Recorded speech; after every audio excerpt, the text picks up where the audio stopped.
Everyone, we're starting. Okay. Guys. Okay. So, today we did a whole bunch of stuff where we have we have 3 layers, and then in each layer, part of these rays will refract, and part of them will go and penetrate through to the next layer, and then reflect off the next one. So, for today's homework problem, he just wants us to focus on this middle sheet right here, just this middle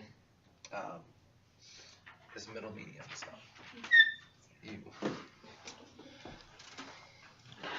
So,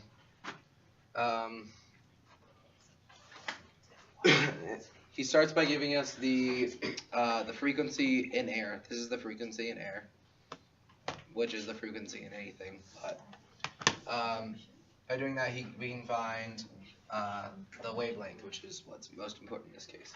So the wavelength will equal C divided by F, which in this case equals 1 times 10 to the negative 6. Oh, yeah.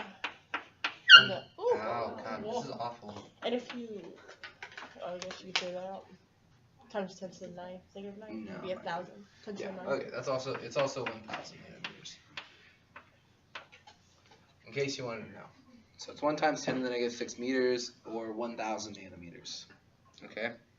Nanometers is 10 to the negative 9. So, this is in air, where n equals 1. Okay? Don't really pay any attention to the fact that we were in like 1.5 at the top.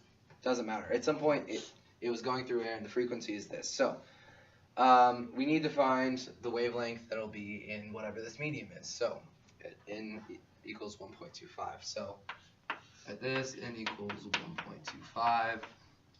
All we have to do is the lambda in air divided by n, which is 1.25. So I'm just and that equals 800. Which equals 800 nanometers, or 8 times 10 to the negative 7, if that's how you're going to do this. So what he wants to know is what is the minimum thickness of this layer, and then he also is asking now what is the second thickest, and we'll get to that. It's not hard at all. So to find the thickness of the layer, you have to remember, okay, is the number of inversions 0, 1, or 2? So when going from a medium of lower viscosity or something like that, a lower end to a higher end, it will invert. So,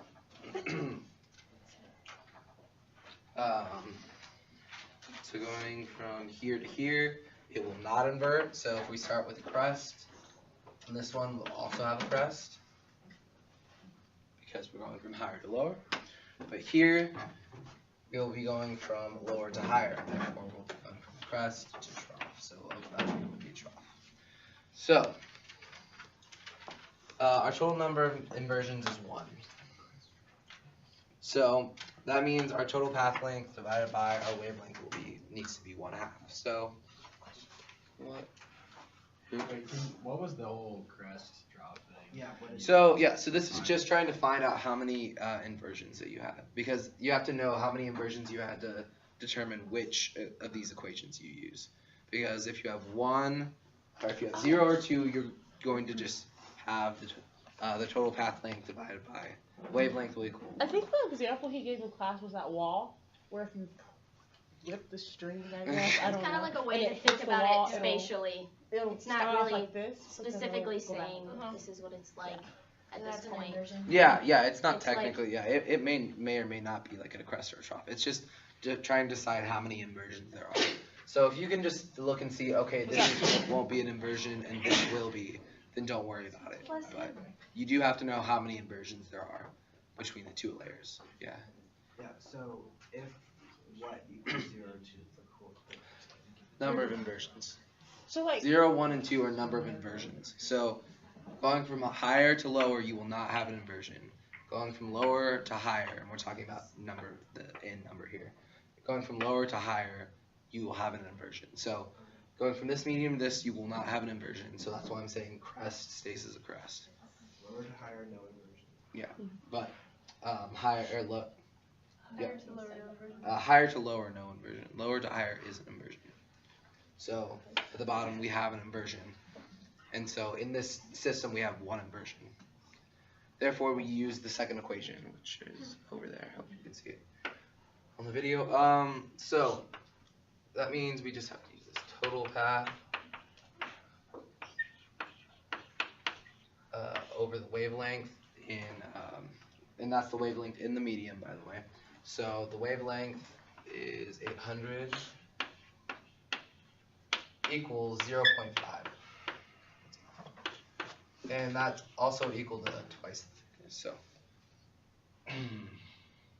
sorry. So the total path length you can find just by doing 800 times 0.5, which will be the total path of the wave will be 400 nanometers. And so that means there's 400 nanometers going down and back up between this layer and this layer. So there's 400 meters. So that means it's twice the thickness. So you now take that total path length and set that equal to 2t. You find the t obviously equals 200 nanometers. So this is almost exactly what we do. And you never have to do like 800 times to the 9th, it's always in nanometers. He will likely when he have gave it us the in problem, it had times 10 to the 6. And, well, I guess it depends what the answers are. It really just Kind of depends. in class. I mean, it's just like you can do it all in meters, like, and just have it like times 10 to the negative something. But I mean, we do it. We always do this with colored light, which is between like 450 and 700 or something like nanometers. So it's easier to do in nanometers. Okay. So I'm guessing we'll do it in nanometers. Okay, and that's 10 to the 6? 10 to the negative 9th is nanometers. Okay. So this would, yeah. So like I said, 1 times 10 to the negative 6 meters is 1,000 nanometers. Okay. So we found the thickness. This is the minimum thickness that this layer could be for these to be constructive. Meaning, if you saw a bright spot coming out from this area, the thickness of this would at least be 200 nanometers. You could also get a bright spot by having a whole nother wavelength as the thickness. A whole nother thickness of wavelength will give you a bright spot. So it's not only 0.5, you could also have 1.5 or 2.5 or 3.5, whichever, as long as you have an interval that is 0.5. In this instance, you will have a bright spot. So what he wants now is to find the thickness if the second smallest possible thickness, which is 1.5. So smallest is 1.5. The next smallest would be 1.5, and then the next one would be 2.5. So all we have to do is replace this number with 1.5. That's it. So.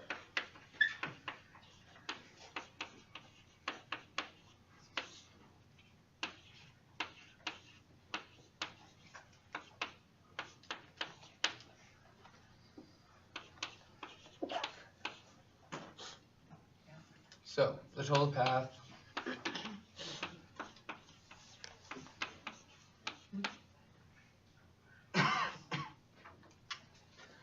equals 1200 nanometers equals 2t.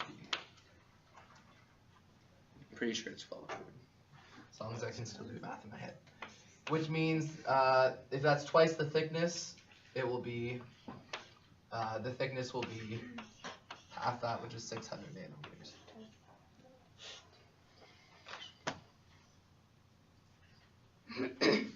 Okay, so you can see that from here to here we added 400 nanometers, which is half of a wavelength.